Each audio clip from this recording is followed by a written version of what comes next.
พิธีเปิดศูนย์ฝึกอบรมการค้าอิเล็กทรอนิกส์และการตลาดระหว่างวิทยาลัยเทคนิควิชาชีพมิตรภาพเวียงจันทน์ฮานอยและวิทยาลัยเทคนิคธุรกิจการค้ากวางซีของการร่วมมือภายใต้กลุ่มเครือข่ายพัฒนา4มื้อแห่งงานโดยผ่านการร่วมมือใต้ที่วิทยาลัยเทคนิควิชาชีพมิตรภาพเวียงจันทน์ฮานอยได้จัดขึ้นในวันที่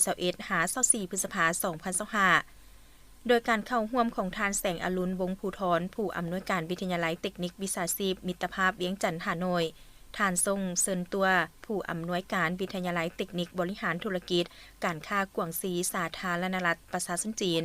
มีบรรดาคณะครูอาจารย์ที่มาจากวิทยาลัยเทคนิคธุรกิจการค้ากวางซีสาธารณรัฐประชาชนจีนและมีพนักงานครูอาจารย์ของวิทยาลัยเทคนิควิชาชีพมิตรภาพเวียงจันทน์ฮานอยเข้าร่วมจุดประสงค์ในพิธีเปิดศูนย์ฝึกอบรมในครั้งนี้โดยอิงใส่บทบันทึกความเข้าใจระหว่างวิทยาลัยเทคนิคธุรกิจและการค้ากวางซีสาธารณรัฐประชาชนจีนและวิทยาลัยเทคนิควิชาชีพมิตรภาพเวียงจันทน์ฮานอยสาธารณรัฐประชาธิปไตยประชาชนลาวเกี่ยวกับการจัดตั้งปฏิบัติการพัฒนา4มื้อแห่งงานโดยผ่านการร่วมมือใต้ลงวันที่10ธันวาคมปี 2024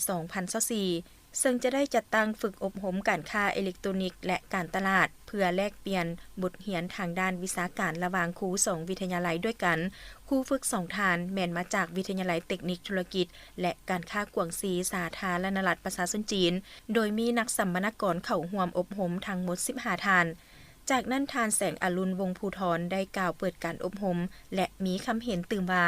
วิทยาลัยเทคนิควิชาชีพมิตรภาพเวียงจันทน์ฮานอยมีความต้องการครูที่ชำนาญในด้านการค้าอิเล็กทรอนิกส์การตลาดอิเล็กทรอนิกส์การค้าสากลมันเป็นสาขาที่มีความต้องการในตลาดแรงงานกำลังต้องการและเป็นสาขาที่กระทรวงศึกษาธิการและกีฬาส่งเสริมให้เปิดในศกเหียน